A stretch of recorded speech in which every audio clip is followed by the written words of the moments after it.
नमो भगवते वासुदेवाय। ॐ श्रीकृष्णाय परब्रह्मणे नमः। अथ श्रीमन्नारायणीयं त्रयस्त्रिंशतितमं दशकम् अम्बरीषचरितम्।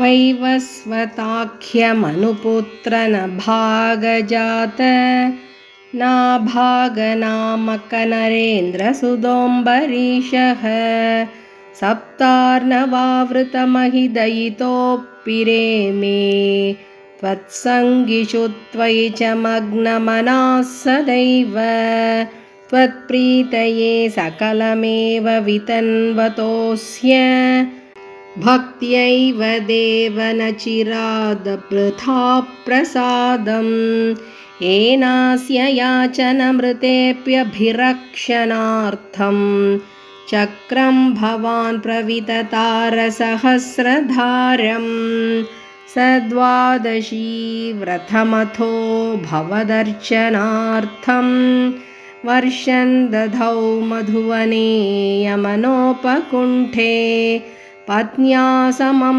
सुमनसा महती वितन्वन् भोजान् द्विजेषु विसृजन् पशुषष्टिकोटिं तत्राथ पारणदिने भवदर्चनान्ते दुर्वाससास्य मुनिना भवनं प्रपेदे भोक्तुवृतश्च सर्पेण परार्तिशीलः मन्दं जगाम यमुनान् नियमान् विधास्यन् राज्ञाथ पारणमुहूर्तसमाप्तिकेधात् पारैव पारणमकारि भवत्परेण प्राप्तो मुनिस्तदथ दिव्यदृशा विजानन् क्षिप्यन् क्रुधो धृतजटो विततान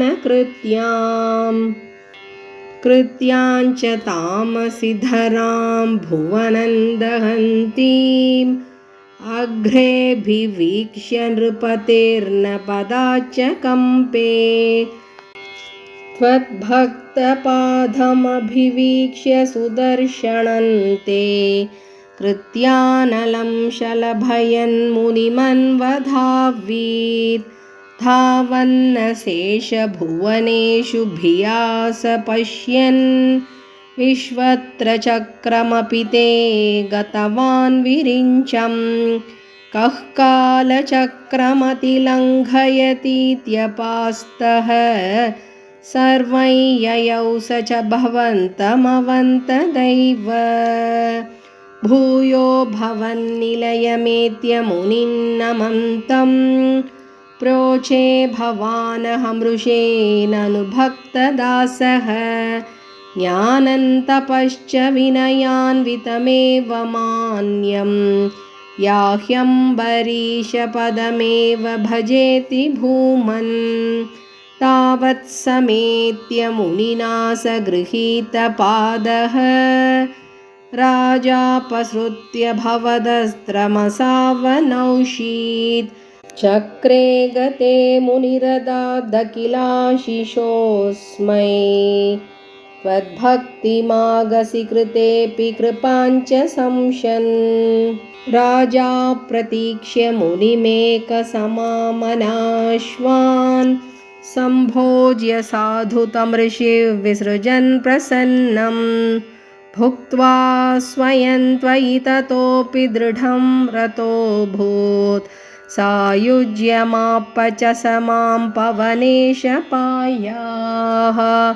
ते श्रीमन्नारायणीये अम्बरीषचरितं नाम त्रयस्त्रिंशतितमं दशकं समाप्तं। नारायणाखिलगुरो भगवन्नमस्ते। सर्वत्र गोविन्दनामसङ्कीर्तनं गोविन्द गोविन्द।